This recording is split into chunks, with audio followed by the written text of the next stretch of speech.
إن الحمد لله نحمده ونصلي على رسوله الكريم أما بعد أعوذ بالله السميع العليم من الشيطان الرجيم من همزه ونفخه ونفثه بسم الله الرحمن الرحيم قل إنما أنا منذر وما من إله إلا الله الواحد القهار۔ تفسیر القرآن کا سبق آج انشاءاللہ ہم سورہ صاد کا لاسٹ رکوع پڑھیں گے۔ پہلے اس کا لفظی ترجمہ دیکھتے ہیں، پھر انشاءاللہ اس کی تفسیر پڑھیں گے۔ قل آپ کہہ دیجئے، انما بے شک صرف، انا منذر میں تو ڈرانے والا ہوں، میں تو صرف ڈرانے والا ہوں۔ وما من الہ اور نہیں ہے کوئی سچا معبود، الا اللہ سوائے اللہ کے، الواحد وہ اکیلا ہے، القہار بہت غالب ہے، رب السماوات وہ رب ہے آسمانوں کا، والارض اور زمین کا، وما بینہما اور جو ان کے درمیان ہے اس کا بھی وہ رب ہے، العزیز وہ غالب ہے، الغفار بہت بخشنے والا ہے۔ قل آپ کہہ دیجئے، ہوا نبأ عظیم وہ ایک خبر ہے بہت بڑی، انتم عنہ معرضون کیا تم اس سے معرضون اعراض کرنے والے ہو، یہ اصل میں انتم تھا، کیا تم اس سے اعراض کرنے والے ہو، ما کانا نہیں تھا، لیا مجھ کو، من علم کوئی علم، بالملأ الاعلی مجلس بالا کا، یعنی اعلی خبر کا کوئی علم نہیں تھا، اذ یختصمون جب فرشتے آپس میں جھگڑا کر رہے تھے، ان یوحا نہیں وحی کی جاتی لیا میری طرف، الا مگر اس بات کی، انما کہ صرف یہ، انا میں نذیر ڈرانے والا ہوں، مبین کھول کر واضح، اذ قال ربک جب کہا آپ کے رب نے، للملائکۃ فرشتوں سے، انی خالق بے شک میں پیدا کرنے والا ہوں، بشرن ایک بشر کو، من طین مٹی سے، فإذا سویتہ تو جب میں اسے درست بنا لوں، ونفخت فیہ من روحی اور میں پھونک دوں اس میں اپنی روح کو، فقعوا لہ ساجدین تو تم سب گر جاؤ اس کے لیے سجدہ کرتے ہوئے، فسجد الملائکہ تو سجدہ کیا فرشتوں نے، کلہم ان سب نے، اجمعون اکٹھے، الا ابلیس سوائے ابلیس کے، اس نے نہ کیا، استکبر اس نے تکبر کیا، وکان من الکافرین اور تھا وہ کافروں میں سے۔ قال اللہ تعالیٰ نے فرمایا، یا ابلیس اے ابلیس، ما خلقت ما منعک کس چیز نے تجھے منع کیا، ان تسجد کہ تو سجدہ کرے، لما اس کو، خلقت جس کو میں نے پیدا کیا، بیدی اپنے ہاتھوں سے، استکبرتا کیا تو نے تکبر کیا، ام کنت من العالین کیا تو تھا اونچے لوگوں میں سے، قال اس نے کہا، انا خیر منہ میں بہتر ہوں اس سے، خلقتنی تو نے پیدا کیا مجھے، من نار آگ سے، وخلقتہ اور تو نے پیدا کیا اسے، من طین مٹی سے، قال تو اللہ تعالیٰ نے فرمایا، فخرج تو پھر نکل جا، منہا یہاں سے، فإنک رجیم بے شک تو مردود ہے، وإن علیک لعنتی اور بے شک تجھ پر میری لعنت ہے، الی یوم الدین بدلے کے دن تک، یوم جزا تک، قال اس نے کہا، ربی اے میرے رب، فانظرنی پھر تو مہلت دے مجھے، الی یوم یبعثون اس دن تک جس دن وہ سب اٹھائے جائیں گے، قال اللہ تعالیٰ نے فرمایا، فإنک بے شک تو من المنظرین مہلت دیے جانے والوں میں سے ہے، الی یوم الوقت المعلوم مقررہ وقت کے دن تک، قال اس نے کہا، فبعزتک پس تیری عزت کی قسم، لأغوینہم میں ضرور بالضرور گمراہ کروں گا انہیں، اجمعین سب کو، الا عبادک سوائے تیرے ان بندوں کے، منہم ان میں سے، المخلصین جو خالص کیے ہوئے ہیں، جو چنے ہوئے ہیں، قال تو اللہ تعالیٰ نے فرمایا، فالحق کو تو حق یہ ہے، والحق اقول اور میں حق ہی کہتا ہوں، لأملأن کہ بلا شبہ ضرور میں بھر دوں گا، جہنم کو،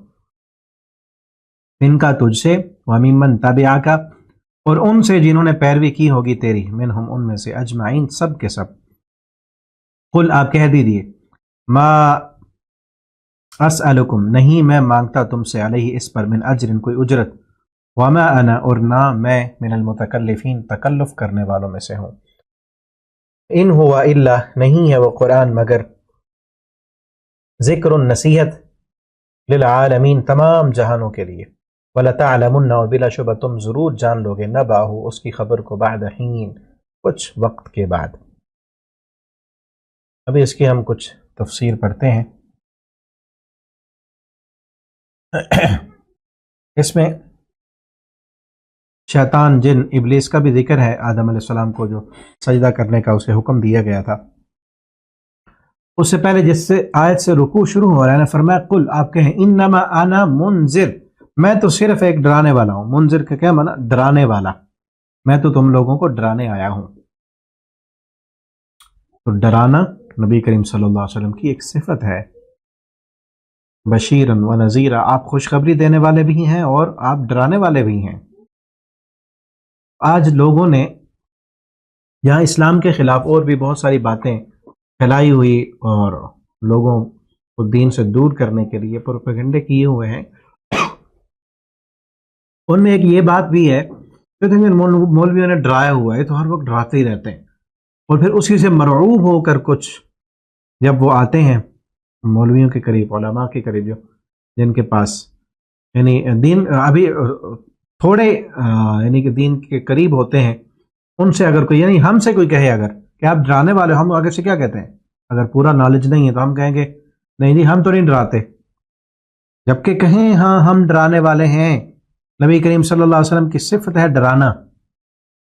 اور جو ڈر گیا وہی بچ گیا۔ اگلی سورہ میں بھی آ رہا ہے، اللہ تعالیٰ خود فرماتے ہیں ان سے کہو کہ ڈر جاؤ اس آگ سے، اس آگ سے ڈر جاؤ۔ یا ایھا الذین آمنوا قوا انفسکم واہلیکم نارا، اے ایمان والو ڈرو اس آگ سے، بچ جاؤ، اپنے آپ کو بچاؤ اور اپنے گھر والوں کو بچاؤ آگ سے، ٹھیک ہے نا۔ فانذرتکم نارا تلظی، دوسری جگہ کیا فرمایا کہ پیغمبر صلی اللہ علیہ وسلم ان سے کہو انذرتکم، میں ڈراتا ہوں تم کو، کس سے؟ نارا، ایک آگ سے، تلظی، جو بھڑک رہی ہے۔ اور یہ منذر ڈرانے والا اسم فاعل ہے کہ میں تو ڈرانے والا ہوں تمہیں۔ آپ صلی اللہ علیہ وسلم کی صفت ہے، اور ہم بھی، یعنی جو ڈرے گا وہی کچھ کرے گا، جو جہنم سے ڈر جائے گا، جو اللہ کے عذابوں سے ڈرے گا، جو اپنے برے کاموں کے برے انجام سے ڈر جائے گا، وہی ان برائیوں کو چھوڑے گا۔ اور دونوں چیزیں ساتھ ساتھ ہیں، بشیرن و نذیر، آپ صلی اللہ علیہ وسلم ڈرانے والے بھی ہیں، خوشخبری دینے والے۔ جہاں پر ڈراوا ہے وہاں پر جنت کی بشارتیں بھی ہیں، جہاں پر جہنم کے تذکرے ہیں وہاں جنت کے تذکرے بھی ہیں۔ ابھی پچھلے لیکچر میں، پچھلے رکوع میں ہم نے پڑھا نا، جنت کا بھی تذکرہ ہے، جہنم کا بھی تذکرہ ہے، دونوں چیزیں ہیں۔ وما من الہ الا اللہ الواحد القہار، اور ہمارا کوئی سچا الہ نہیں سوائے ایک کے، جو رب ہے آسمانوں کا اور زمین کا، وہی غالب ہے، القہار الغفار، غالب ہے اور نہایت بخشنے والا ہے۔ یہ نہیں کہ دنیا میں جس کے پاس غلبہ ہوتا ہے ان میں پھر سختی آ جاتی ہے، وہ لوگوں کی بات سننے کے لیے تیار ہی نہیں ہوتے، کیونکہ وہ غالب ہیں، ان کو کسی کی ضرورت نہیں ہوتی، تو وہ کسی کو خاطر میں نہیں لے آتے۔ تو یہ چیز اللہ رب العالمین کی ایک بہت ہی زبردست صفت ہے، غالب ہونے کے باوجود، قوت، طاقت، غلبہ، گرفت ہونے کے باوجود اللہ رب العالمین معاف کر دیتے ہیں، ایسی معافی اور کوئی دینے والا نہیں ہے۔ تو اللہ تعالیٰ کی جتنی بھی صفات ہیں وہ ساری صفات ویسے ہیں جیسے اللہ کی شان کے لائق ہیں، اس جیسی صفات کسی اور کی ہے ہی نہیں، جیسا غلبہ اللہ کے پاس ہے کسی اور کے پاس نہیں ہے، جیسی معافی اللہ رب العالمین عطا کرتے ہیں ویسی معافی کوئی دے ہی نہیں سکتا۔ قل هو نبأ عظیم، ان سے کہہ دیجیے وہ ایک خبر ہے بہت بڑی، قیامت کے آنے کی جو بار بار پوچھ رہے ہو، وہ ایک بہت بڑی خبر ہے، تم اس سے اعراض کر رہے ہو، میرے پاس کوئی علم نہیں ہے۔ مجلس اعلیٰ کا، یعنی اعلیٰ مجلس میں اللہ رب العالمین جو حکم دیتے ہیں فرشتوں کو کس کے پاس وحی دے کے جانی ہے، کیا کرنا ہے، مجھے اس کا کچھ علم نہیں ہے۔ اور جب وہ آپس میں جھگڑ رہے تھے اس وقت پہ مجھے کوئی علم نہیں تھا، میرے اوپر تو صرف وحی کی جاتی ہے، اور میں کیا ہوں؟ صرف ڈرانے والا ہوں، میں تو تمہیں ڈرانے والا، دوبارہ آ گیا نذیر، میں تو ڈرانے والا ہوں، مبین، کھول کر، میں تمہیں اس دن سے، اگر تم نافرمانیاں کرو گے، شرک اور کفر پر اڑے رہو گے، تو اس کے مقابلے میں تمہارے اوپر جو عذاب آنے والے ہیں،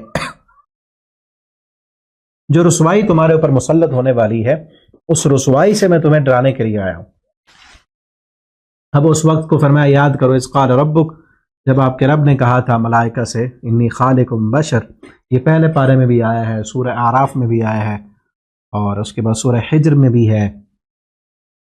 یہاں بھی ہے کہ اللہ تعالیٰ نے جب آدم علیہ السلام کو بنایا اور پھر فرشتوں کو حکم دیا کہ میں نے ایک انسان کو پیدا کیا، جب میں اسے بنا لوں، فَإِذَا سَوَّيْتُ، جب میں اسے درست کر لوں اور اس میں اپنی روح کو پھونک دوں تو تم نے اس کو سجدہ کرنا ہے۔ یہ اللہ کا حکم تھا، سب فرشتوں نے کیا، شیطان نے نہیں کیا، الا ابلیس، سوائے ابلیس کے۔ استکبر، کیوں نہیں کیا؟ اس نے تکبر کیا، تکبر نہیں اس کو مار دیا، ورنہ بڑا عبادت گزار تھا، سب فرشتوں سے آگے بڑھنے والا اور عبادت کرنے والا، لیکن تکبر کس چیز کا آیا؟ کہ میں بڑا ہوں، مجھے آگ سے بنایا ہے اور اس کو تو نے مٹی سے بنایا ہے، آگ اوپر کو جاتی ہے، مٹی نیچے کو آتی ہے، اسی لیے اللہ رب العالمین نے اسے راندہ درگاہ کر دیا اور دھتکار دیا، جنت سے نکال دیا اور قیامت تک کے لیے اسے ملعون ٹھہرا دیا۔ اور نبی کریم صلی اللہ علیہ وسلم نے فرمایا جیسے انسان کے دل میں رائی کے دانے کے برابر تکبر ہوگا وہ جنت میں نہیں جائے گا، جنت میں جائے گا۔ اللہ تعالیٰ کو تکبر بالکل پسند نہیں ہے۔ صحابہ کرام نے پوچھا اللہ کے پیغمبر، ہم چاہتے ہیں ہمارا گھر اچھا ہو، گاڑی اچھی ہو، ہم چاہتے ہیں سواری اچھی ہو، کپڑے اچھے ہوں، ہم اچھا بننا چاہتے ہیں، کیا یہ تکبر تو نہیں؟ آپ نے فرمایا نہیں، یہ تکبر نہیں ہے، یہ تو خوبصورتی ہے، ان اللہ جمیل یحب الجمال، اللہ تعالیٰ بھی خوبصورت ہے، اللہ تعالیٰ خوبصورتی کو پسند کرتے ہیں۔ تکبر کیا ہے؟ بطر الحق و غمط الناس، لوگوں کو حقیر سمجھنا، اپنے آپ کو اونچا سمجھنا۔ ہم بھی اپنے آپ کو دیکھیں، کہیں ہم فخر تو نہیں کرتے، کہیں ہم اپنی قوم کو دوسری قوم سے زیادہ فوقیت والا سمجھتے ہو کہ ہم تو فلاں ہوتے ہیں، ہم تو خان ہوتے ہیں، ہم تو جو ہے وہ چودھری صاحب ہوتے ہیں، ہم تو فلاں ہوتے ہیں، اور فلاں جو ہے وہ نیچ قوم ہے، وہ کمی ہے، وہ فلاں ہے۔ قوم پر تکبر کرنا آج کلمہ پڑھنے والوں میں بھی ہے، کئی لوگ قوم پہ تکبر کرتے ہیں، برادری پہ تکبر کرتے ہیں، اپنے خاندان پہ تکبر کرتے ہیں،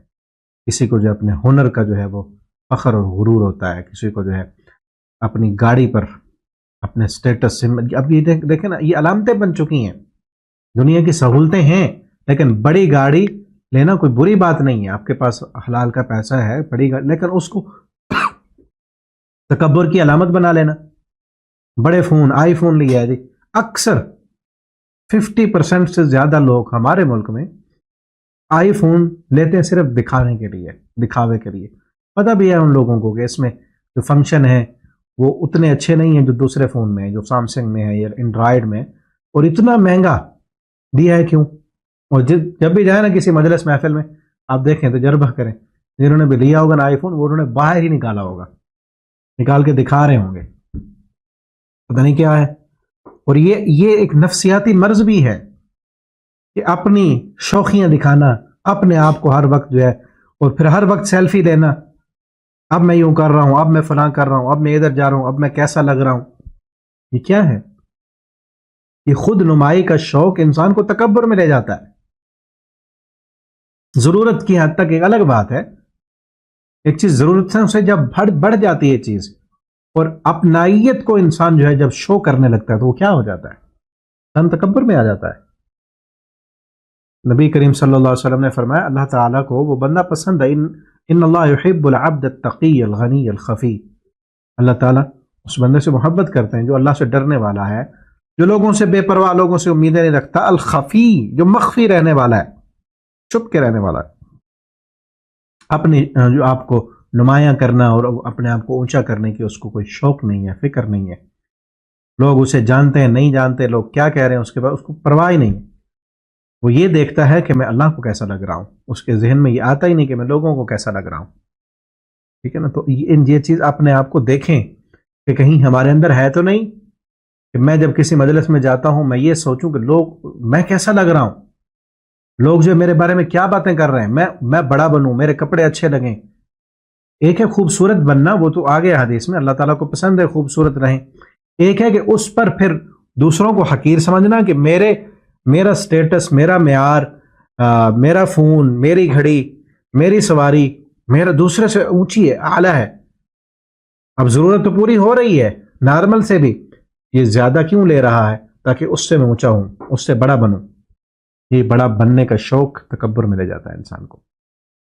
اور دوسروں کو پھر انسان حقیر سمجھتا ہے۔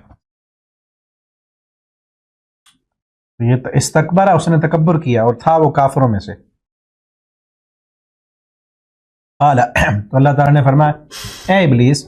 ما منعک، کس چیز نے تجھے روکا کہ تو نے سجدہ نہیں کیا اس کو جس کو میں نے اپنے ہاتھوں سے بنایا؟ استکبرتا، کیا تو نے تکبر کیا؟ ام کنت من العالین، یا تو تھا اونچے لوگوں میں سے؟ قال اس نے کیا کہا انا خیر منہ خلقتنی، میں اس سے بہتر ہوں۔ کیا کہا؟ میں اس سے، یہی تکبر تھا، میں اس سے بہتر ہوں، انا خیر منہ، میں اس سے بہتر ہوں۔ کیا نہیں سمجھتے ہم؟ میں اس سے اعلیٰ ہوں، میں اس سے اچھا ہوں، میرے فالوور اس سے بڑے ہیں، میرا فون اس سے زیادہ مہنگا ہے، میرے پاس گاڑی فلاں ہے، میرے پاس گھر فلانا ہے فلاں۔ یہ سٹیٹس سمبل جو آج دنیا نے بنا دیے، لوگوں کے ذہنوں میں ڈال دیے، یہاں پر گھڑی دیکھی جاتی ہے، فون دیکھا جاتا ہے، گاڑی دیکھی جاتی ہے، دل نہیں دیکھے جاتے، ایمان نہیں دیکھا جاتا، اللہ کے ساتھ تعلق نہیں دیکھا جاتا۔ ایسا ہو بس، یہی دنیا کی ترجیحات بن گئی ہیں۔ آپ دوستی اسی سے لگائیں گے جس کا گھر اچھا ہو، جو پارٹی بڑی دے سکے، جو کھلا پلا اچھا سکے، جس کے پاس فون بڑا ہو، گاڑی اچھی ہو، تعلقات ہوں، یا جو شہرت ہو۔ یہ نہیں دیکھا جاتا کہ اس کے پاس اخلاق بھی ہے یا نہیں، اس کے پاس کردار بھی ہے یا نہیں، اللہ کے ساتھ اس کا تعلق کیسا ہے، سچا بھی ہے، حلال بھی کمائے ہیں اس نے یا حرام سے ہی ساری چیزیں بنائی ہوئی ہیں۔ انا خیر منہ خلقتنی من نار، میں اس سے بہتر ہوں، کیوں؟ تو نے مجھے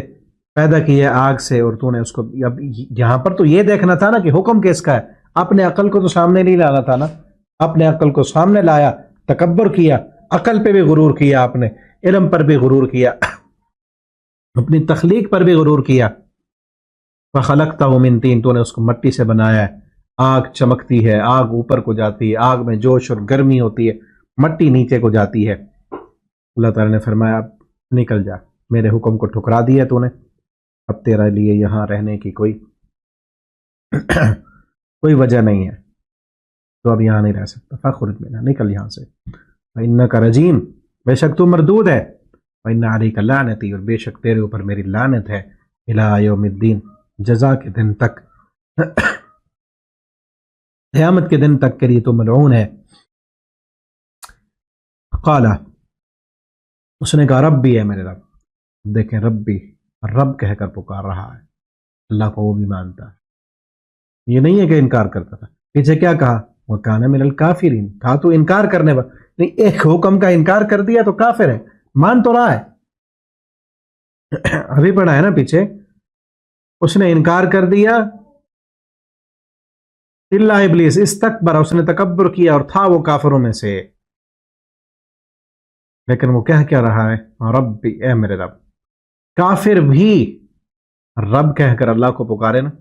اللہ تعالیٰ نے دعا کو قبول کیا ہے۔ کیا دعا کی ہے؟ رب بھی، اے میرے رب، فانظرنی الی یوم یبعثون، اللہ مجھے مہلت دے دے اس دن تک جب لوگ دوبارہ اٹھائے جائیں۔ رب کا وسیلہ دیا ہے اللہ تعالیٰ کو، صفت رب کے ساتھ پکارا ہے، اللہ نے فوراً دعا قبول کی، کہا جا، فإنک، بے شک تو من المنظرین، مہلت دیے جانے والوں میں سے۔ اس نے مہلت مانگی تو اللہ تعالیٰ نے مہلت دے دی، ہے تو رجیم، مردود ہے، لعنت ہے تیرے اوپر، لیکن پھر بھی تو رب کہہ کر اللہ تعالیٰ کو پکارا اس نے، تو اللہ نے فرمایا جا، جا تجھے مہلت ہے قیامت کے دن تک، الی یوم الوقت المعلوم، مقررہ وقت کے دن تک، یعنی قیامت کا جو دن ہے اس کے ایک مقررہ وقت تک، اس دن تک کے لیے تجھے مہلت ہے۔ اب آگے اللہ کی عزت کی قسم اٹھا کے کہتا ہے، اللہ کو صرف مانتا نہیں، اللہ کی عزت کو بھی مانتا ہے۔ قال، اس نے کہا فبعزتک، اللہ تیری عزت کی قسم، لأغوینہم، ضرور میں ان کو گمراہ کروں گا، ضرور بھی ضرور، یہاں لام بھی تاکید کے لیے اور نون بھی تاکید کے لیے، لأغوینہم، نون ثقیلہ بھی تاکید کے لیے، میں ضرور ان کو اغوا کروں گا۔ اردو میں بھی استعمال ہوتا ہے نا اغوا، جس کو اغوا کر لیا جائے وہ پھر اپنے گھر میں دوبارہ تو نہیں پہنچ سکتا نا، کسی نے اغوا کر لیا ہے اس کو، اب وہ دوسری جگہوں پہ بھی تو جائے گا، وہاں پہ واپس نہیں آ سکتا۔ شیطان نے کہا اللہ میں ان کو تیرے در سے اغوا کروں گا، پھر دنیا میں تو گھومتے پھریں گے، باقی جگہوں پر تو جاتے پھریں گے، شرک تو کریں گے، بتوں کے سامنے جھکیں گے، دنیا داری کے سارے کرتب سیکھیں گے، لیکن دوبارہ ان کو وہاں تیرے در پہ نہیں آنے دوں گا ان کو۔ آج وہی ہو چکا ہے نا، جو اغوا جو شیطان کے ہتھے چڑھ جاتے ہیں نا، کسی کو وہ قبروں پہ لے جاتا ہے، کسی کو بتوں کے سامنے جھکاتا ہے، کسی کو فحاشی اریانی میں لے جاتا ہے، کسی کو زنا پہ لے جاتا ہے، کسی کو شرابوں میں، کسی کو سود میں، کسی کو دنیا کی رنگینیوں میں اور دنیا کی لذتوں کی طرف لے کے جاتا ہے، دوبارہ وہ رب کی طرف نہیں آتے۔ اللہ کی جو محبت ہے ان کے دلوں سے نکل جاتی ہے، جو زندگی کا مقصد ہے وہ بھول جاتے ہیں، اغوا ہو چکے، ختم ہو چکے اجمعین، سب کے سب کو الا عبادک، بچیں گے کون؟ تیرے وہ بندے، منہم المخلصین، جو مخلص ہوں گے، اسم مفعول ہے نا، جن کو تو چن لے گا، جن کو تو بچا لے گا تو وہ میرے اغوا ہونے سے بچ جائیں گے، ورنہ کوئی نہیں بچ سکے گا۔ اللہ ہمیں بھی اپنے مخلص بندوں میں شامل کر لیں۔ شیطان نے کیا کہا؟ اللہ تیری عزت کی قسم، میں ان سب کو گمراہ کروں گا، بچے گا وہ جسے تو بچائے گا۔ تو ہمیں بھی کیا دعا کرنی چاہیے؟ اللہ تو ہمیں بچا۔ اسی لیے تو ہم قرآن پڑھنے سے پہلے بھی اعوذ باللہ پڑھتے ہیں، اللہ تیری پناہ میں آ رہے ہیں اس شیطان مردود سے، اس کی چالوں سے، اس کی پکڑ سے، اس کے وسوسوں سے۔ اللہ کی پناہ میں ہمیشہ رہیں، ہمارا ایک لمحہ بھی نہیں ہے، اور اللہ تعالی ہمیں خالص کر لیں۔ اللہ کے بچانے کے بنا ہم بچ ہی نہیں سکتے۔ قال فالحق کو، اللہ تعالی نے کہا تو پھر ٹھیک ہے، یہ حق ہے اور میں حق ہی کہتا ہوں کہ جن کو تو گمراہ کرے گا، جو تیرے راستے پر چلیں گے، جو بھٹک جائیں گے، بہک جائیں گے اور دنیا کی رنگینیوں میں آ جائیں گے، تو میں بھر دوں گا پھر تجھ سے بھی جو تیری پیروی کریں گے، منہم، ان میں سے، سب کے سب، قل ما اسألکم علیہ من اجر۔ اب آخر میں اختتام ہے سورت کا، فرمایا نبی صلی اللہ علیہ وسلم آپ کہہ دیجیے ان سے، جو باتیں تھیں میں نے دو ٹوک انداز میں تم کو بتا دیں، ما اسألکم علیہ من اجر، میں تم سے اس پر کسی اجرت کا تو سوال نہیں کرتا، تم سے کچھ مانگتا تو نہیں ہوں کہ میری بات مانو تو پھر مجھے تمہیں ٹیکس دینا پڑے گا، یا میری اس دعوت کے بدلے تم مجھے کچھ دو، نہیں، میں کچھ بھی نہیں مانگتا۔ وما انا من المتکلفین، اور میں تکلف کرنے والوں میں سے بھی نہیں ہوں۔ تکلف کسے کہتے ہیں؟ ایک چیز کی ضرورت نہیں ہے، بلا ضرورت وہ کام کرنا، بلا ضرورت تکلفات میں پڑنا، یہ منع کیا گیا۔ ما انا من المتکلفین، میں تکلف کرنے والوں میں سے نہیں ہوں۔ ان ہوا الا ذکر للعالمین، نہیں ہے یہ قرآن مگر ایک نصیحت جہان والوں کے لیے۔ وَلَتَعْلَمُنَّ نَبَأَهُ بَعْدَ حِينٍ، اور بلا شبہ تم ضرور جان لو گے اس خبر کو، بعد حین، جو کچھ وقت کے بعد، یعنی قیامت کی خبر کو تمہیں پتہ چل جائے گا۔ میں تکلف کرنے والوں میں سے نہیں، یعنی جو بات حقیقت ہے وہی تمہیں بتا رہا ہوں قیامت کے متعلق۔ یہ تکلف کر کے تمہیں زیادہ ڈرانا یا جنت کی زیادہ نعمتیں بتانا، یہ بات نہیں ہے۔ میں تکلف کو پسند کرنے والا نہیں ہوں، تکلفات میں پڑھنے والا نہیں ہوں، جو حقیقت ہے وہی تمہیں بتائی ہے، یہ نصیحت ہے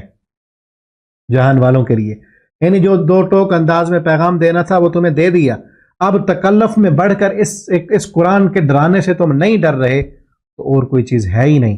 کہ جس کے ذریعے سے تمہیں ڈرایا جا سکے، یا اپنی طرف سے تکلفات میں پڑھ کر تمہیں جو ہے سمجھایا جا سکے۔ تو آج اس آیت سے ان لوگوں کو بھی نصیحت لینی چاہیے جو تکلفات میں پڑھ کر اپنی طرف سے کہانیاں بناتے ہیں لوگوں کو ڈرانے کے لیے، دین سمجھانے کے لیے فلمیں اور ڈرامے بنائے جا رہے ہیں کہ ان کے ذریعے سے تربیت ہوگی۔ سارا جھوٹ ہی ہے نا، تکلف پر تکلف ہے، جو چیز ہے ہی نہیں حقیقت وہ بتائی جا رہی ہے، دکھائی جا رہی ہے۔ اور پھر جو ہے وعظ میں اور نصیحتوں میں لمبے لمبے قصے اور کہانیاں، اور بالکل جھوٹ پر مبنی جھوٹے قصے کہانیاں سنا کر، جس میں جو ہے کربلا کا واقعہ کس قدر جھوٹ اس میں ڈال کر شامل کر کے لوگوں کو رلایا جاتا ہے، اور قصے کہانیاں ساری ساری رات سنائی جاتی ہیں، یہ سب تکلفات ہیں۔ آپ صلی اللہ علیہ وسلم تکلف کرنے والے نہیں تھے۔ آپ صلی اللہ علیہ وسلم نے ایک آپ کی شادی کا موقع تھا، غالباً ام حبیبہ تھیں یا کوئی اور آپ صلی اللہ علیہ وسلم کی بیوی تھیں، تو آپ نے ان سے کہا کھانا کھا لو، کھانا حاضر تھا، تو انہوں نے کہا نہیں میں نے نہیں کھانا۔ تو آپ صلی اللہ علیہ وسلم نے فرمایا بھوک اور جھوٹ کو جمع نہیں کرتے، یعنی بھوک لگ رہی ہے تو پھر کھاؤ، تکلف کیا ہے کہ میں نے نہیں کھانا۔ اسی طرح مہمان اور میزبان بعض دفعہ جو ہے وہ تکلفات میں پڑ جاتے ہیں، تو تکلف کرنے کی ضرورت نہیں ہے، کھانا کھانا ہے تو پھر جھوٹ نہ بولو، بھوک لگی ہے تو کھا لو، اپنا گھر ہے، جاننے والے ہیں، دوست ہیں یا رشتہ دار ہیں، مانگ لو کھانا، کیا ہے اس میں، ٹھیک ہے۔ اور آپ کو بھوک بھی لگی ہے، کھانا بھی، اور آپ کہتے ہیں نہیں نہیں نہیں میں نے نہیں کھانا، جب وہ بھوک لگی ہے تو کھاؤ۔ اور پھر بعض میزبان بھی تکلفات میں پڑ جاتے ہیں کہ بلا وجہ کھانا اس نے پتا ہے کہ اس کے لیے کتنا کھانا کافی ہے، 2 روٹیاں کھانی ہے ایک بندے نے زیادہ سے زیادہ، وہ اتنے کھانے پکا لینا اور جو ہے پھر آدھے سے زیادہ ضائع کر دینا، یہ بھی تکلفات ہیں۔ دین اسلام ہمارا تکلفات کو پسند نہیں کرتا۔ جو چیز نیچرل ہے، جو حقیقت ہے، اسی میں ہی حسن ہے۔ اور اسی طرح آپ کے جو کمیونیکیشن سکل ہے، بتانے کی جس طرح میں آپ کو پڑھا رہا ہوں، سمجھا رہا ہوں، ایک نیچرل ایک فطرت ہے جو اس میں اگر میں کسی کی کاپی کرنے لگ جاؤں، کسی بڑے لیکچرار کو میں سن کر میں کہوں کہ میں وہ بنوں، تو اللہ نے مجھے وہ بنایا ہی نہیں۔ ہر انسان کو اللہ نے اپنی اپنی صلاحیتیں دی ہیں، وہ اسی صلاحیت میں ہی خوبصورت لگتا ہے، اسی صلاحیت میں ہی اللہ رب العالمین کی کاریگری جھلکتی ہے۔ کئی خطیب ایسے بھی ہوتے ہیں، خصوصاً وہ جو سر لگاتے ہیں نا، سر لگا کے باز کرنے والے، وہ اکثر ایک دوسرے کی کاپی کر رہے ہوتے ہیں، پتہ ہی نہیں چلتا، ایک کو بند کر کے دوسرے کو جو ہے وہ آن کر لو تو پتہ نہیں چلے گا تمہیں کہ کون سا جو ہے وہ لگایا ہوا ہے، ٹھیک ہے نا۔ تو اللہ نبی صلی اللہ علیہ وسلم کیا فرما رہے ہیں، وما انا من المتکلفین، میں تکلفات کرنے والوں میں سے نہیں ہوں، مجھے تکلف پسند نہیں ہے۔ تو کسی بھی کام میں جب تکلف میں پڑ جائیں گے تو اس کا حسن نکل جائے گا، اس کا حسن ختم ہو جائے گا۔ جو نیچرل ہے، جو فطرت ہے، جو اچھا اللہ رب العالمین کی طرف سے انسان کو دی گئی ہے چیز، اسی پر ہی رہنا چاہیے، ٹھیک ہے۔ اور خصوصاً یہاں پر جو چیز بتائی جا رہی ہے، دین، اسلام، توحید، اللہ کا بعث، قرآن، نصیحت، یہ سمجھانے کے لیے تکلفات میں پڑھنے کی ضرورت نہیں ہے۔ درست انداز میں یہ کوشش ہو کہ اگلے بندے کو بات سمجھ آ جائے۔ ان ہوا اللہ ذکر، یہ نصیحت ہے، یہ قرآن ہے، یہ نصیحت ہے اور سمجھانے کے لیے ہے۔ اگر نہیں سمجھ رہے تم ضرور جان لو گے، ابھی نہیں سمجھ رہے نا، نہ سمجھو، پھر جاؤ نہ باہو ان قریب، تھوڑے لمحے کے بعد تمہیں اس چیز کی خبر ہو جائے گی۔ یہاں تک رکوع کمپلیٹ ہوا ہمارا، آگے انشاءاللہ ہم اگلی سورہ شروع کریں گے۔ اللہ تعالی ہمیں قرآن پڑھنے، سمجھنے، اس کے مطابق عمل کرنے کی توفیق دیں۔ بارک اللہ لی ولکم فی القرآن العظیم ونفعنی وإیاکم فی الآیات والذکر الحکیم۔ والسلام علیکم ورحمۃ اللہ وبرکاتہ۔